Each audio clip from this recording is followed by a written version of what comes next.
Portfolios भी इस video के अंदर डिस्कस करेंगे, लेकिन सबसे पहले एक जो न्यूज आई है, अपडेट आई है, उसके बारे में बात कर लेते हैं। वीरेश जोशी जो कि एक्सिस के फंड मैनेजर थे, एक्स फंड मैनेजर कह सकते हैं, उनको ईडी ने अरेस्ट किया है और 8 अगस्त तक की रिमांड पे भेजा गया है। पूछताछ वहां पे होगा। क्यों अरेस्ट किया गया है? क्योंकि 2022 के अंदर में वीरेश जोशी को लेकर एक बड़ा स्कैम निकल के आया था फ्रंट रनिंग का। मतलब वो स्कैम तो 2021 में भी उन्होंने किया होगा, लेकिन 22 के अंदर में मनी कंट्रोल ने एक रिपोर्ट पब्लिश किया था जिससे ये स्कैम खुल गया था। और अगेन फिर से मैं कहूंगा, मनी कंट्रोल ही जिम्मेदार है ये स्कैम उजागर करने में। तो हो क्या रहा था कि वीरेश जोशी की जो इनकम एक फंड मैनेजर की नॉर्मल होती है और जो उनका लाइफस्टाइल था वो मिसमैच हो रहा था। तो इसको लेकर अपडेट मतलब स्टोरी बनी थी कि ये फंड मैनेजर है, इतनी महंगी गाड़ी, इतना महंगा घर, कैसे इतनी लैविश जिंदगी जी रहे हैं। और फिर इसी पर जब बातें हुई, रिसर्च हुआ, तो समझ में आया कि 200 करोड़ से ऊपर का फ्रंट रनिंग स्कैम कर रखा है वीरेश जोशी ने। और 2022 के फरवरी के आसपास ये स्कैम निकल के आया था, और यही स्कैम निकल के आया था जिसके बाद से एक्सिस म्यूचुअल फंड की परफॉर्मेंस डाउन हो गई थी। 2022-2023 खराब गया था साल एक्सिस म्यूचुअल फंड के लिए। 2024 से म्यूचुअल फंड्स ने, एक्सिस म्यूचुअल फंड हाउस ने रिकवरी शुरू की थी और अभी तो काफी अच्छा खासा परफॉर्म कर रही है। तो ये वीरेश जोशी ही थे। अभी पूरी इंडिया के अंदर कई लोकेशंस पे रेड की गई है और लगभग 17.5 करोड़ के एसेट्स, मतलब mutual fund unit, stock, real estate, cash, bank account वगैरह सबको फ्रीज किया गया है। और दुबई वगैरह में भी मनी की लॉन्ड्रिंग की गई है। तो सबसे पहले पुलिस एफआईआर हुई थी, पुलिस ने छानबीन की थी। उसके बाद इनकम टैक्स डिपार्टमेंट ने भी छानबीन की इनकी इनकम को लेके। एंड अब ईडी भी छानबीन कर रही है मनी लॉन्ड्रिंग के कारण कि पैसा इधर उधर घुमाया गया कई सारे सेल कंपनीज के थ्रू और फैमिली के ब्रोकिंग अकाउंट्स के थ्रू पैसे को इधर उधर घुमाया गया है। और ये जब स्कैम निकल के आया था तो बहुत ज्यादा शोरगुल हुआ था इस स्कैम को लेके। तो काफी टाइम बाद एक काफी बड़ा फ्रंट रनिंग का स्कैम निकल के आया था। तो ये चीजें हुई है और अब जाके समझो 2 साल बाद ईडी ने उठाया है और अब पूछताछ करेगी। देखते हैं आगे क्या होता है। तो 200 करोड़ का कहा जा रहा है, लेकिन ईडी कह रही है कि 200 करोड़ से ऊपर का भी, उससे भी बड़ा स्कैम हो सकता है। इसमें नुकसान किसका होता है? अगर इस तरीके का सिस्टम फेलियर होता है तो ये नुकसान होता है आम निवेशक का, क्योंकि फ्रंट रनिंग करके उन्होंने जो पैसा निकाल लिया वो किसका निकाला? आम निवेशक का ही तो पैसा निकाला है। अब यहाँ पे ये चीज है कि ये जो स्कैम है वो पास्ट में होती रही है और आजकल भी हमें, अभी पिछले साल ही क्वांट को लेकर भी ये सारी चीजें सामने आई थी। तो ये सब चीजें होती रहती है और हमें जो पास्ट रिटर्न्स दिखते हैं ये सारे स्कैम्स होने के बाद दिखते हैं। मतलब ये स्कैम वगैरह होने के बाद भी इक्विटी एसेट क्लास जो है वो बाकी एसेट क्लास को बीट कर देती है रिटर्न्स के मामले में। तो ये अपडेट था। अब यहाँ पे हम पोर्टफोलियो डिस्कस कर लेते हैं। तो सबसे पहला पोर्टफोलियो हमारे पास निकल के आ जाता है शुभदीप गोप जी का।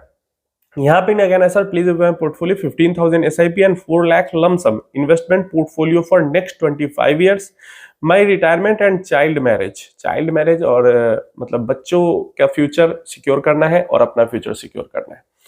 Investment started 1 month before. यहाँ पे 4 लाख का लमसम कर चुके हैं और 25 साल तक 15,000 की SIP तो कम से कम चलाएंगे ही, स्टेप अप भी कर सकते हैं। फंड क्या क्या है? Parag Parikh flexi cap fund, Nippon multi cap fund, ICICI equity debt fund, HDFC mid cap, Edelweiss mid cap and Tata small cap. Lump sum के लिए अलग फंड रख रखा है SBI contra, ICICI value, HDFC flexi, Nippon large. अगर यहाँ पे एग्रेसिव इन्वेस्टर ये नहीं है, फिर भी पराग पारिक फ्लेक्सी कैप जो इनके टोटल लगभग 10 म्यूचुअल फंड स्कीम्स हो जाती है, 10 में से Parag Parikh flexi cap almost large cap fund हो जाता है। निपॉन मल्टी कैप इसके अंदर 40% के आसपास तो कम से कम लार्ज कैप के अंदर इन्वेस्टमेंट जाती ही जाती है। ICICI equity and debt fund, again इसको लार्ज कैप, ये हाइब्रिड कैटेगरी का फंड है लेकिन लार्ज कैप ही कह सकते हैं, हाइब्रिड है तब तो और लार्ज और डेट कह सकते हैं। इसके अलावा एक मिड कैप, 2 मिड कैप, एक स्मॉल कैप है। उसके बाद फिर से SBI Contra fund, majority large cap exposure, ICICI value fund, majority large cap exposure, HDFC flexi cap fund, majority large cap exposure and Nippon large cap तो majority large cap होगा ही होगा। तो 10 fund में से 7 फंड ऐसे हैं जिनका exposure maximum large cap की तरह है। तो ये बिल्कुल ही मतलब ग्रोथ पोर्टफोलियो है ही नहीं। यहाँ पे मैक्सिमम एक्सपोजर आपने लार्ज कैप के अंदर ले रखा है। एक तो इतने सारे म्यूचुअल फंड्स की जरूरत भी नहीं थी, जैसे 2 गोल आपके हैं तो आप 4 म्यूचुअल फंड्स रख लेते, 2-2 म्यूचुअल फंड दोनों गोल के लिए। जैसे एक मिड कैप और एक स्मॉल कैप एक गोल के लिए, एक मिड कैप एक स्मॉल कैप दूसरे गोल के लिए, इन 4 फंड्स के थ्रू काम हो जाएगा। इतने सारे लार्ज कैप फंड्स के अंदर एक्सपोजर रखने की जरूरत नहीं है। हाँ, वॉलेटिलिटी से अगर डर लगता है तो वॉलेटाइल मान लो बहुत तेजी से क्रैश आता है, क्रैश आएगा तो गिरेंगे ये भी, इक्विटी एक्सपोजर है गिरेंगे ये भी, लेकिन ये थोड़ा सा कम गिरेंगे। जैसे स्मॉल कैप 25% गिरेगा तो लार्ज कैप 15% या 18% गिरेगा, यही अंतर आएगा। तो इतना अंतर के लिए, और रिटर्न में भी अंतर आता है। रिटर्न में भी लगभग ये जो पोर्टफोलियो है, जो मिड स्मॉल का प्रॉपर पोर्टफोलियो बनेगा अगर 20-25 साल के लिए, और प्रॉपर लार्ज कैप का पोर्टफोलियो बनेगा 20-25 साल के लिए, 4 से 5% तक का भी अंतर आ सकता है। तो ऐसे में आपको देखना है कि आपको कितना वॉलिटिलिटी चाहिए और कितना ग्रोथ चाहिए। मिड स्मॉल की तरफ जितना ज्यादा एक्सपोजर होगा उतना ग्रोथ मिलेगा, लार्ज की तरफ जितना एक्सपोजर होगा उतना पोर्टफोलियो में वॉलिटिलिटी कम होगी, तो ग्रोथ भी कम हो जाएगा। मेरा पोर्टफोलियो रहता, ज्यादा से ज्यादा मैं इतना करता कि एक मिड स्मॉल एक गोल के लिए, एक मिड स्मॉल एक गोल के लिए, और एक फ्लेक्सी कैप फंड रख लेता कि ठीक है कभी बीच में पैसा निकालना हो गया तो हो गया, बात खत्म। इतने सारे फंड्स में बिल्कुल नहीं रखता।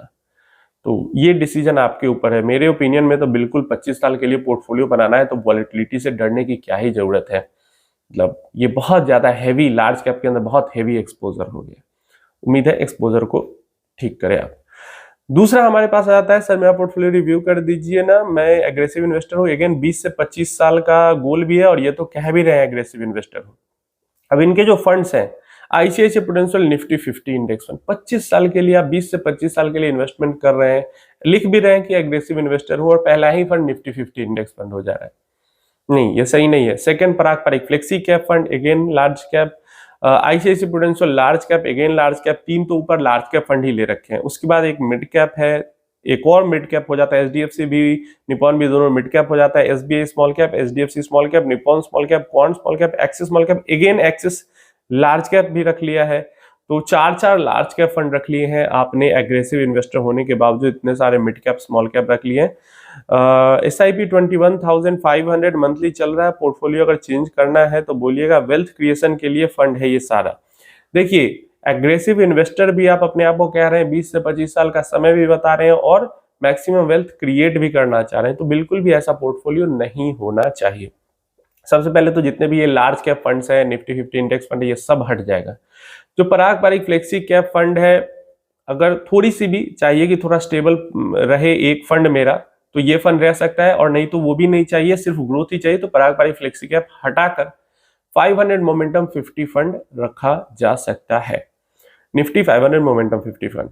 उसके बाद जो mid cap fund, 2 mid cap fund हो जा रहे हैं यहाँ पे, और 4 स्मॉल कैप फंड हो जा रहे हैं। तो आप चाहो तो मिड कैप के साथ कंटिन्यू कर सकते हो, स्मॉल कैप फंड को 4 से घटाकर 2 कर लेना ज्यादा बेहतर है, क्योंकि मैं चाह रहा हूं कि जो पोर्टफोलियो उसके साथ बहुत ज्यादा छेड़छाड़ ना हो। तो जैसे यहाँ पे एचडीएफसी और निपॉन का मिड कैप फंड है, तो यहाँ पे एसबीआई और क्वांट के स्मॉल कैप फंड के साथ हम कंटिन्यू कर सकते हैं अलग अलग, क्योंकि अलग अलग एएमसी होगी तो अलग अलग स्ट्रैटेजी होगा, तो कोई स्ट्रैटेजी कभी चलेगा, कोई स्ट्रैटेजी नहीं चलेगा। एक्चुअली में 5 स्मॉल कैप फंड है, एक्सिस भी है यहाँ पे, तो एक्सिस और क्वांट के साथ कंटिन्यू कर सकते हैं, क्योंकि एसबीआई में लमसम बंद है, तो एक्सिस में लमसम भी करने में बनेगा, क्वांट में भी लमसम कर सकते हैं, तो इस तरीके का कर सकते हैं। तो ये पूरा जो पोर्टफोलियो है, इसके अंदर बहुत मतलब टोटल नंबर ऑफ फंड्स तो बहुत ज्यादा हो जा रहे हैं, तो इसको अगर काट छाट करेंगे और इसको थोड़ा सा कॉन्सेंट्रेट करेंगे तो एक निफ्टी 500 मोमेंटम 50 फंड आ जाएगा। दूसरा एचडीएफसी और निपॉन का मिड कैप फंड पोर्टफोलियो में है ही, और एक्सिस और निपॉन का स्मॉल कैप पोर्टफोलियो में है ही। बस ये 5 फंड के अलावा बाकी फंड सारे यहां से हटाए जा सकते हैं, और इन्हीं 5 फंड के अंदर ज्यादा से ज्यादा पैसा इन्वेस्ट किया जा सकता है, कॉन्सेंट्रेट किया जा सकता है, ताकि मैक्सिमम वेल्थ क्रिएशन 15, 20, 25 साल के लॉन्ग टर्म पीरियड में हो। मेरा पोर्टफोलियो रहता, मैं इसी तरीके का यहाँ पे चेंज करता है। उम्मीद है इन्फॉर्मेशन हेल्पफुल होगी। कोई क्वेश्चन क्वेरी है तो नीचे कमेंट बॉक्स में पूछ लेना, या फिर फेसबुक पे मैसेज करके भी बात कर सकते हो। डिस्क्रिप्शन बॉक्स में फेसबुक का लिंक है और यूट्यूब चैनल पे भी लिंक है, लिंक से ही जाना, क्योंकि बहुत सारे मतलब 10 से ज़्यादा मुझे लगता है फेसबुक पे फेक अकाउंट्स कितना भी रिपोर्ट करो, ब्लॉक करो, बन चुके हैं और वो लोग मैसेज भी कर रहे हैं फॉलोअर्स को, तो उससे भी थोड़ा बच के रहना। फेक अकाउंट के चक्कर में मत पड़ना, नुकसान हो जाएगा, स्कैम कर देंगे। बहुत स्कैमर्स भर गए हैं फेक अकाउंट बना-बना के, टेलीग्राम पे भी और फेसबुक पे भी।